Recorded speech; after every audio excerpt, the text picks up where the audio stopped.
Échange continental, en abrégé LAZLECAF, avec 7 questions. Où en est le Togo? La zone de libre-échange continental est entrée en vigueur il y a quelques mois déjà. Une quarantaine de pays ont déjà ratifié le traité fondant cette zone. On va faire le point de la situation du Togo avec Moïse Pitassa. Il est le président du réseau pour la promotion de l'agro-industrie en Afrique. C'est en abrégé REPA Afrique. Moïse Pitassa, bonsoir. Bonsoir. Merci d'être notre invité pour évoquer donc ce sujet de la ZLECAF. On comprend que dans votre domaine d'activité, c'est certainement un sujet qui vous intéresse à plus d'un titre, bien évidemment. Exactement, ça nous intéresse parce que depuis plus de 5 ans, nous intervenons dans le secteur de l'agroalimentaire. Nous accompagnons les entreprises, surtout les petites et moyennes entreprises, et donc qui parlent de zone de libre-échange, parlent de marché. Et la première préoccupation, en tout cas l'une des préoccupations des acteurs du secteur privé, c'est de trouver le marché. Quelqu'un qui crée son entreprise, sa préoccupation, c'est de trouver là où écouler ses produits. Oui. Et donc cette question nous préoccupe au plus haut point. Et donc nous en avons fait, depuis le lancement, nous en avons fait un de nos sujets principaux de discussion, de promotion et de sensibilisation. Est-ce que dans votre domaine ou dans un autre, la question du marché, vous l'avez dit, elle vous préoccupe énormément. Est-ce que vous avez des difficultés à avoir accès à d'autres marchés, justement? Quand nous parlons d'autres marchés, c'est un peu vague, mais je m'en vais le préciser. Oui, vous savez, le Togo, c'est 7 millions d'habitants. Oui. Ça veut dire que 7 millions de bouches à nourrir. Quand nous faisons un tout petit peu le tour au niveau de l'Afrique, vous avez le Nigeria qui fait plus de 200 millions d'habitants. Donc, vous voyez déjà le contraste. Donc, ça veut dire que oui, notre marché, certes, peut être plus grand que certains marchés, mais quand même reste restreint. Et donc, s'il faut compétir sur ce marché-là, vous allez manquer ce qu'on appelle l'économie d'échelle. Oui.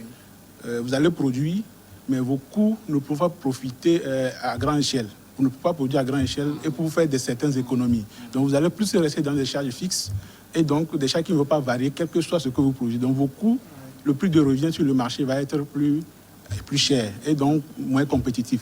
Donc le problème du marché se pose aujourd'hui pour toute entreprise, que ce soit. Aujourd'hui nous nous plaignons parce qu'on se dit les pays anglophones, entre guillemets, se développent plus. Mais quand nous regardons un tout petit peu aussi ces pays-là, sans rentrer dans d'autres considérations, le Nigeria, c'est un grand marché, le Ghana, pareil. Et donc, ces pays-là ont l'avantage d'abord de pouvoir écouler localement leurs produits et donc de bénéficier de ces avantages. Donc, voilà un peu la situation. Oui, notre marché est relativement restreint. Alors, en quoi la zone de libre-échange continentale, initiative justement lancée par les chefs d'État africains, en quoi ça a un avantage pour vous? Alors, l'avantage réside dans les opportunités que présente la zone de libre-échange, que présente l'accord. Vous savez, chaque État est circonscrit dans un cordon douanier. Oui. Donc, pour passer d'un État à un autre, chaque État applique ce qu'on appelle les droits de douane. Bien sûr. Et donc, ce qui fait que votre produit, quand il quitte votre territoire douanier pour aller sur un autre territoire douanier, le produit revient plus cher et donc moins compétitif. Et parfois, les États jouent sur ça aussi pour ça donne un peu plus à du protectionnisme. Vous voyez ce qui se passe entre la Chine et les États-Unis. Donc, aujourd'hui, quand certains États, en l'occurrence, dans notre cas précis, les États africains, se disent, bon, là, il faut que nous mutualisons nos espaces douaniers. Alors, ça veut dire qu'on élargit les possibilités de marché. Ça veut dire qu'aujourd'hui, quand je produis au Togo, mon marché ne se limite pas à 7 millions, mais je me fais face maintenant à 1,3 milliard de personnes potentiellement. Oui. On parle en termes de potentialité. Donc, ça veut dire que les possibilités maintenant s'élargissent. Parce que le problème que pose aujourd'hui le marché est en train d'être résolu. Maintenant, c'est vrai que c'est libéralisé, c'est en train d'être libéralisé, mais maintenant, il faut donner les moyens à tout le monde de pouvoir avoir accès à cette zone de libre-échange. En même temps, c'est vrai, quand on présente la zone de libre-échange continentale de cette manière, ça ressemble à de l'avantage pour ceux qui sont dans la production, mais on sait que quand on harmonise les pratiques douanières, quand je sais que je produis au Togo et que je peux traverser la frontière du Bénin, c'est quasiment une absence de frontière sur plusieurs produits. il y a aussi une contrepartie. Est-ce que vous n'avez pas peur que ce marché, si je prends l'exemple du Togo par exemple, soit inondé justement par d'autres produits, d'autres producteurs qui ont de plus grandes capacités de production que vous? Oui. Exactement. Comme tout produit, il y a les avantages et les inconvénients. Mais avant que, d'abord, on n'a forcé personne à rentrer dans la zone de libre. La preuve, c'est qu'aujourd'hui, il y a des États, il y a en tout cas un État qui n'a pas encore signé l'accord. Et il y a d'autres qui n'ont même pas encore ratifié. Donc, ça veut dire que chacun regarde les avantages qu'il peut tirer de l'accord et dit, je rentre. Donc, je rentre, mais, comme vous le dites, c'est un couteau à deux tranchants. Oui. C'est comme sur le terrain de football. Vous allez pour gagner, l'autre aussi vient pour gagner. Donc, il y a l'attaque et puis la défense. Donc, à vous de voir où est-ce que vous mettez vos potentialités pour pouvoir remporter le match au finish. Donc, c'est la même chose. Alors, c'est au Togo maintenant de mettre en place tout ce qu'il faut pour que les pays qui arrivent, les produits qui vont arriver, nous, notre crainte se trouve à quel niveau? Ce n'est pas que les produits n'arrivent, parce que la concurrence, n'oublions pas que la concurrence aussi, le jeu de la concurrence est nécessaire pour... Ça régule le marché. Le marché. Oui. Si on laisse seulement certaines entreprises avoir le monopole sur le marché togolais, à un moment donné, c'est le consommateur qui paie le prix fort. Alors, oui, le jeu de la concurrence, il faut le jeu de la concurrence pour... Donc, ce n'est pas une mauvaise chose. Maintenant, si on vous met face à des concurrents, c'est à vous de mettre les stratégies en place pour pouvoir dépasser votre concurrent en termes de compétitivité et donc d'avoir vos parts de marché. Donc, oui, nous devons aller, mais les autres aussi peuvent venir. C'est à nous maintenant, chacun à son niveau, l'État, le secteur privé et nous, la société civile, de faire tout pour garantir une compétition équitable et équilibrée. C'est ça, nous, notre mission, de faire en sorte que ceux qui viennent respectent aussi les règles et que nous aussi, nous sommes là quand nous allons chez les gens. Mais le risque, il est toujours là, parce qu'aujourd'hui, quand vous prenez en termes de production, je vais prendre un exemple, je prends le sucre, par exemple. Si le Togo, il y a une entreprise togolaise qui produit du sucre, qui a déjà de la peine à satisfaire le petit marché de Lomé, je ne veux même pas prendre à l'échelle du Togo entier, et qui doit faire face à la concurrence d'un géant du Nigeria, par exemple, qui déjà est capable de produire il a déjà plus de 200 millions de bouches, et à qui on ouvre le marché de cette manière-là. Est-ce que ça ne tue pas le petit producteur qui est ici? Alors, rappelons tout de suite que la zone de libre-échange ne vient pas balayer du revers de la main tous nos problèmes liés à la création d'entreprises ou bien à la promotion du secteur privé. Non, ce n'est qu'une partie du problème que vient résoudre la zone de libre-échange. Oui. Donc, ce n'est pas parce que nous entrons dans une zone de libre-échange que nous allons négliger l'accompagnement du secteur privé, la facilitation des affaires, l'assainissement du climat des affaires. Donc, tout ça doit continuer à être fait, doit se faire. Le financement des PME, ça c'est un problème aujourd'hui, donc faire les PME. Donc, il faut les... Entrer dans une zone de libre-échange ne veut pas dire que tous nos problèmes sont résolus. Ça, il faut le souligner tout de suite. Oui, le petit producteur de sucre qui n'arrive pas, quand vous avez dit n'arrive pas satisfaire la demande interne de Lomé. Alors, pourquoi? Pourquoi? Il faut se poser la question. Il faut se poser la question et donc essayer de résoudre le problème. Ne disons pas que, vous savez, aujourd'hui, il y a certains pays qui n'ont pas ratifié. Mais n'empêche que le jeu, comme l'a dit quelqu'un, le vin tiré, il faut le boire. C'est-à-dire qu'aujourd'hui, nous sommes déjà dedans. Nous sommes d'accord. Maintenant, ne réfléchissons plus à se demander oh c'est bon ou bien c'est pas bon. Parce que vous voyez, pour sortir d'un tel accord, l'accord même dispose de certaines dispositions pour sortir de l'accord. Il va falloir attendre 5 ans. C'est-à-dire quand vous signez, vous devez attendre 5 ans. Et quand, même après 5 ans, vous voulez sortir de l'accord, il va falloir donner un préavis de 2 ans. Ouais. Vous voyez ce qui s'est passé avec le Brexit, avec l'anglais. Donc, c'est quelque chose comme ça. On est rentré dedans. Maintenant, il faut se donner les moyens de tirer meilleure partie de cet accord. Donc, ce petit producteur-là, nos petits producteurs, il faut les écouter. Écouter leurs préoccupations.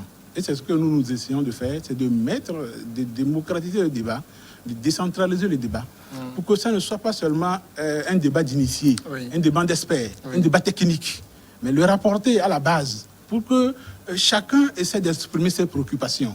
Donc nous mettons les outils en place actuellement à notre niveau. Nous voulons mettre en place une plateforme nationale. Je rappelle que nous avons déjà organisé un forum national sur le sujet en mars dernier. Et suite à ça, nous mettons en place une plateforme pour regrouper tous ces acteurs-là, faire en quelque sorte l'avocat de ces petits producteurs-là qui semblent être négligés. Mais je le précise, l'accord même, c'est une préoccupation qui n'est pas seulement togolaise, qui existe dans tous les pays et qui, même dans les instruments de mise en œuvre de l'accord, on se dit, voilà, il faut accompagner les jeunes, il faut accompagner les... Parce que ce sont des couches les plus défavorisées quand on parle de commerce et d'échange du commerce. Parce qu'ils n'ont pas les moyens, ils n'ont pas de capital, ils n'ont pas la capacité de mobiliser les fonds. Donc, il faut des dispositions particulières à chaque pays. C'est pourquoi on a encouragé les pays à élaborer, ça c'est une première d'ailleurs que moi j'encourage, que je félicite, à élaborer des stratégies. On n'a pas laissé même le choix, on a demandé aux États d'élaborer clairement leur stratégie de mise en œuvre de l'accord. Et dans cette stratégie-là, on demande à ce qu'une place soit réservée à la promotion des petites et moyennes entreprises, surtout celles détenues par les femmes et les jeunes. Donc je pense qu'au Togo, il y a la stratégie qui est élaborée, qui est déjà validée depuis 2019, depuis décembre 2019 qui a été validée. Et c'est sur la base de cette stratégie-là que nous avons organisé le Forum national.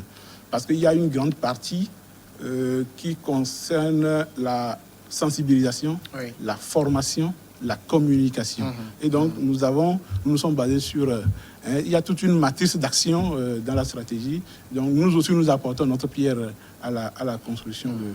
Mais est-ce que le débat sur la zone de libre-échange continentale africaine au niveau du Togo, est-ce que ce débat est suffisamment démocratisé? Est-ce que les producteurs en comprennent les enjeux véritables? À lire le discours politique, on peut dire oui. Oui, ça c'est le discours politique. Voilà. Mais ce discours, la réalité... par expérience, quand nous avons organisé le forum, on s'est rendu compte qu'en réalité, il y a des gens qui ne savent pas ce que c'est. Oui. Même quelqu'un a dit en ironisant, il dit, mais pour prononcer même Zelekaf, les gens du mal à prononcer Zelekaf. Donc ça montre à quel niveau les gens ne sont pas informés.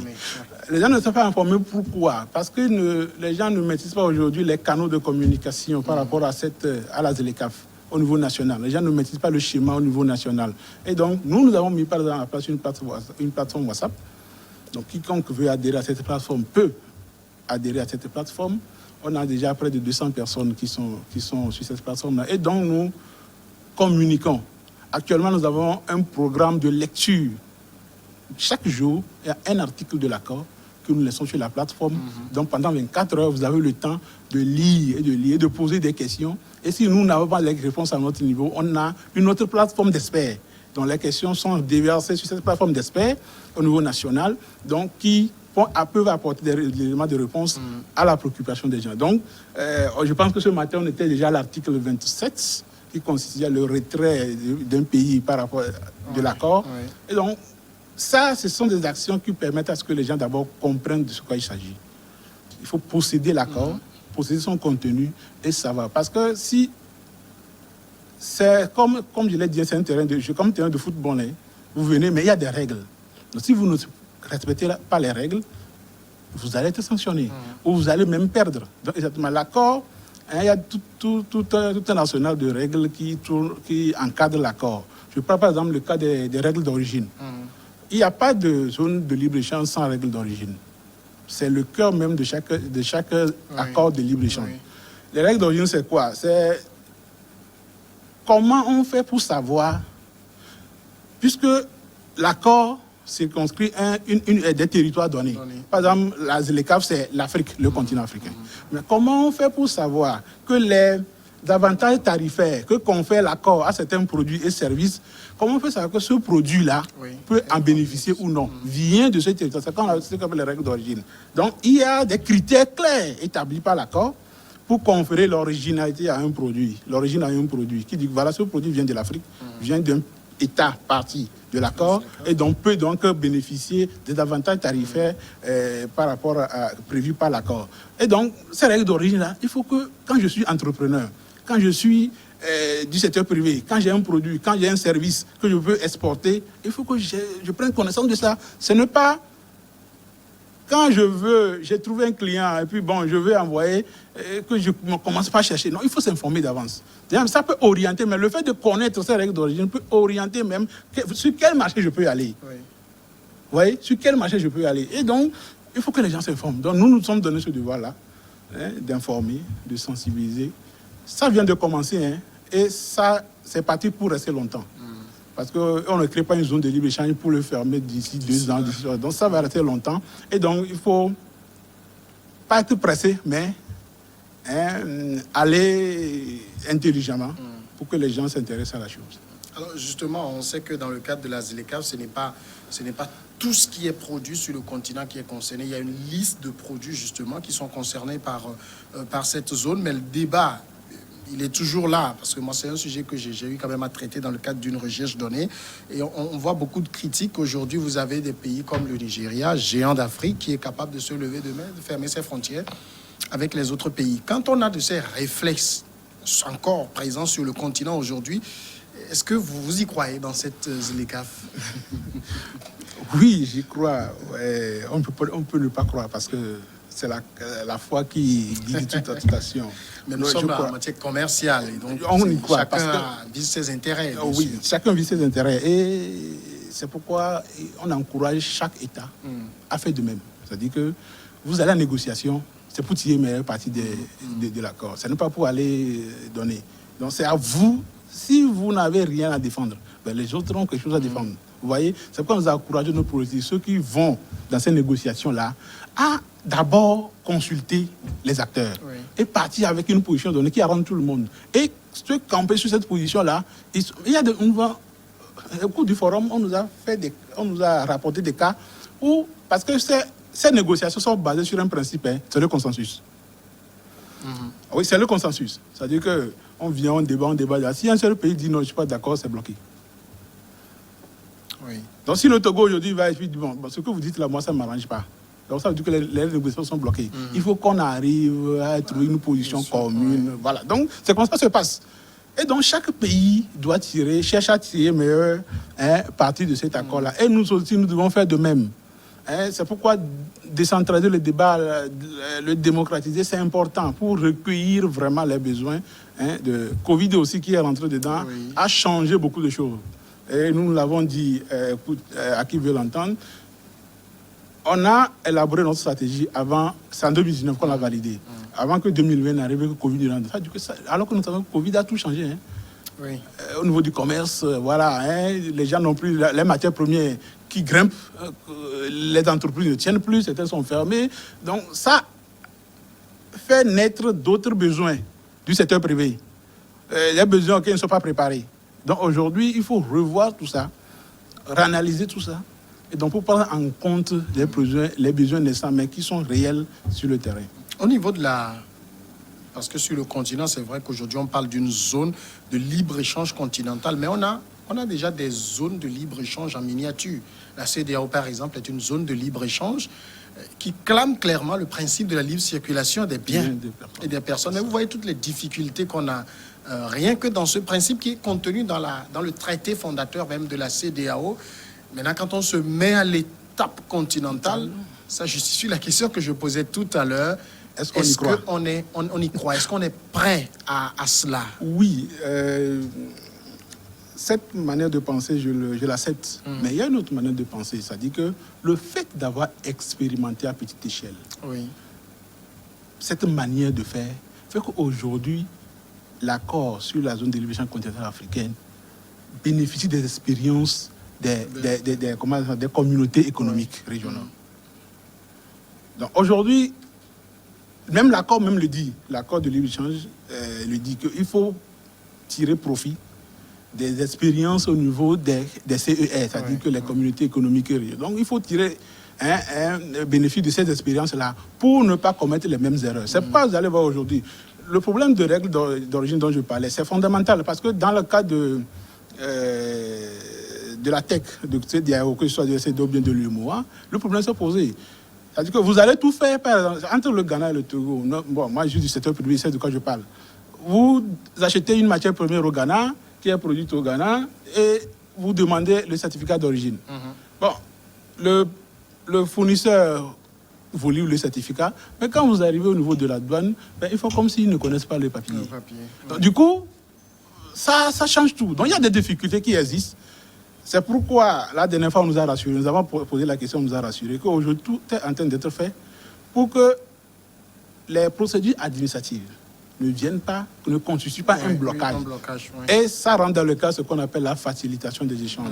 Donc, les procédures de facilitation des échanges, donc, on est en train de dématérialiser, par exemple, le certificat d'origine. Ça veut dire que vous n'avez pas besoin de vous promener de bureau en bureau pour vous faire établir le certificat d'origine. Aujourd'hui, dans le cas de la ZLK, vous pouvez rester de votre ordinateur, saisir les données et avoir dans votre boîte mail le certificat que vous pouvez. Par exemple, si vous arrivez à une frontière et que les procédures traînent, il y a des mesures dérogatives qui font que, bon, on peut vous délivrer entre-temps quelque chose de provisoire pour que la marche, parce que n'oublions pas qu'il y a des marchandises périssables. Bien sûr. Donc, ils ne peuvent pas attendre. Donc, dans ces cas-là, oui, vous pouvez demander des mesures dérogatoires. Donc, on peut vous libérer la marchandise en attendant que le certificat d'origine, par exemple, l'accompagne ou bien. Donc, il y a plein de mesures, tirer des leçons des difficultés qu'on a rencontrées. C'est les mêmes acteurs, n'oublions que c'est les mêmes acteurs. Oui. Donc, voilà. Alors, si on vous pose la question aujourd'hui, par rapport à la ZLECAf, où en est le Togo? Je ne sais pas si je suis bien placé pour répondre à cette question, parce que ce n'est pas moi qui mets en œuvre l'accord. Vous voyez, c'est du ressort. Mais en tant qu'acteur de la société civile... on peut vous donner quelques idées. Ce que je sais, je l'avais déjà dit, le Togo a signé l'accord. Le Togo l'a ratifié. Déjà le 21 mars, où l'accord a été signé, le Togo l'a signé. Et le 6 décembre 2018, 2018, le Parlement togolais a voté la ratification de l'accord. L'accord a été ratifié, déposé. La stratégie nationale, le Togo fait partie encore des premiers à élaborer sa stratégie nationale de mise en œuvre, qui est adoptée depuis décembre et aujourd'hui qui sert de base pour la mise en œuvre de la ZLECAf au Togo. Nous avons appris aussi dernièrement qu'on vient de mettre en place ça, je le salue d'ailleurs. On n'a pas encore le document pour jurer, pour essayer de prendre connaissance, mais le Togo vient d'élaborer une stratégie pour l'export. D'accord. C'est très important parce que on a relevé certaines insuffisances par rapport. Vous avez posé le problème d'arriver des produits tout de suite. Vous savez comment on fait pour éviter que d'autres produits nous envahissent? On fait ce qu'on appelle la surveillance du marché. Oui. Alors que quand vous prenez par l'accord sur la stratégie sur la ZLECAf, vous n'avez pas de dispositions qui nous permettent aujourd'hui de savoir, de garantir qu'on ne va pas laisser d'autres produits envahir le marché. Et donc, on avait cet espoir-là. Avec la stratégie d'exportation, je pense que cette disposition-là seront données. Parce qu'il faut quand même s'assurer que ce qui vient ne respecte les règles. Oui. Voilà, donc c'est ça la surveillance du marché. Et donc, cette stratégie-là, le Togo est en cours de validation. En plus de ça, voilà, la sensibilisation, il y a des tournées qui se font, les parlementaires ont été formés, les secteurs privés ont été formés, donc les douaniers, c'est-à-dire les premiers acteurs, ont été formés. Le Togo a déjà déposé ses concessions tarifaires, donc on est en plein dedans. Ça se prépare, ça se met en œuvre. Ce n'est que le début. Vous voyez, c'est rentré en vigueur depuis le 1er janvier. Et donc, les choses se mettent en place. Même au niveau continental, les choses se mettent en place peu à peu. Vous voyez, les puzzles sont en train d'être réunis pour en faire vraiment un instrument d'intégration et de facilitation de l'industrialisation de l'Afrique. Donc, techniquement, depuis le 1er janvier 2021, nous sommes dans la ZLECAf. Ça veut dire qu'un certain nombre de produits qui sont en fait sur cette liste doivent pouvoir déjà commencer par subir les bénéfices de cette zone. Est-ce que c'est le cas déjà ou on est encore, comme vous le dites, en train de mettre en place? Voilà, j'ai bien aimé le mot techniquement que vous avez prononcé, parce que techniquement, oui. Même quand les chefs d'État ont dit « commençons en janvier », eux-mêmes ils savaient qu'il y avait des choses qui restaient à faire. Mais si on ne commence pas, on ne le fera jamais. Je pense que ça a été le principe. Et en tout cas, on ne peut pas les accuser pour ça. C'est la bonne démarche. Il faut commencer pour résoudre les difficultés au fur et à mesure qu'on avance. Oui. Ça a été le principe, je pense que c'est à saluer. Donc, on a commencé, mais les choses se mettent en place. Vous voyez, 15 États, ça n'a pas été facile. Mais là, nous parlons de 54 États. Donc, il faut... Vous voyez le secrétariat de la ZLECAf, le secrétaire général de la ZLECAF qui va de pays en pays, raconte les chefs d'État. Je pense que c'est pour baliser la voie, encore négocier un certain nombre de choses. Et au niveau des pays aussi, au niveau du Togo, c'est ce qui est en train d'être fait. Maintenant que la stratégie de l'export est arrivée, je pense que sa vulgarisation va nous permettre de voir ce qu'il y a dedans et pour s'assurer vraiment que ça marche. Alors, on a quand même une bonne quarantaine de pays qui ont ratifié sur les 54 pays de la CEDEAO. Donc, il y en a quand même quelques-uns qui ont signé, qui n'ont pas encore ratifié. C'est quoi? C'est qu'il y a encore beaucoup de doutes. C'est vrai qu'ils ne sont pas très nombreux, ils ne sont pas plus nombreux que ceux qui ont ratifié, mais il y a encore des doutes. Les gens ne sont pas encore convaincus par le bien fondé de cette zone. Non, si on n'est pas convaincu, on n'allait même pas signer. C'est parce qu'on sait que... Mais la ratification, c'est quoi? C'est d'intégrer les dispositions de l'accord dans son arsenal national juridique.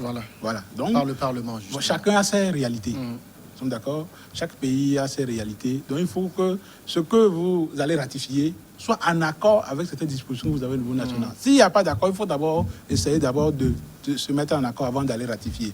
Je pense que c'est ce que, en tout cas techniquement, à ma connaissance, c'est ce qui peut bloquer la ratification. Parce que ça, on l'a déjà signé, c'est qu'on est d'accord. Donc pour la ratifier, c'est une question de procédure, c'est une question d'harmonisation pour que les textes ne se contredisent pas. Et donc il faut régler un certain nombre de choses. Et puis, pour aller plus loin, à part le volet technique, on peut se dire, bon, on est en train de, chacun essaie de regarder comment ça va se passer. Chacun a le droit de réserve, se dit, bon, on va voir d'abord. Ça peut être ça, je n'en sais rien. Je n'en sais rien, ça peut être ça, on va voir comment ça évolue d'abord. Et quand nous, on va arriver là, bon, on analyse. Ou bien on n'a pas encore suffisamment de données pour s'y mettre tout de suite. Donc, ça peut être ça aussi, on ne sait jamais. Mais, comme vous l'avez dit, la majorité des États ont déjà ratifié. D'ailleurs, c'est ce qui a fait que l'accord est rentré en vigueur. Et donc, on y va, quoi. Et donc, pour vous, du secteur privé, de la société civile, vous pensez qu'il y a plus d'avantages que d'inconvénients? Oui, tout de suite. Parce que on ne va pas continuer quand même à morceler le marché africain, à balkaniser le marché africain. Ça n'a fait que trop durer. Nous sommes d'accord, ça n'a fait que trop durer. L'Afrique ne commerce pas avec l'Afrique. Et ça, c'est une aberration. C'est une aberration et je pense que ça vient d'être corrigé. Il faut qu'on arrive à échanger entre nous.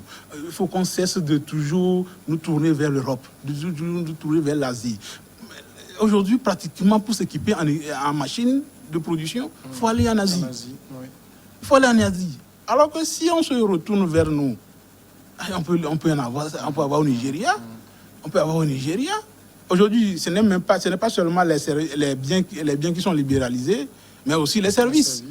Ça veut dire qu'aujourd'hui, si, au lieu d'acheter les machines en Chine, je les achète au Nigeria, avec pratiquement le même coût de revient. Si l'industrie des machines se développe au Nigeria, demain, un technicien togolais peut aller travailler là-bas. Si l'industrie se porte bien, quelqu'un peut aller travailler, un consultant togolais peut aller offrir ses services au Nigeria. Donc, en tout cas, c'est un cercle vertueux. Donc, il faut l'entretenir. Et je pense qu'il est fait. Il y a plus d'avantages, en tout cas, à mon analyse personnelle, il y a plus d'avantages à aller dans cette zone de libre-échange que de ne pas y aller. En tout cas, on sera là pour faire le suivi. Moïse Pitassa, merci d'être passé répondre à nos questions. Je vous remercie. Président du réseau pour la promotion de l'agro-industrie en Afrique, le REPA Afrique. Voilà qui nous amène à une pause de 10 minutes, le temps du journal, et nous serons de retour pour Regard Croisé.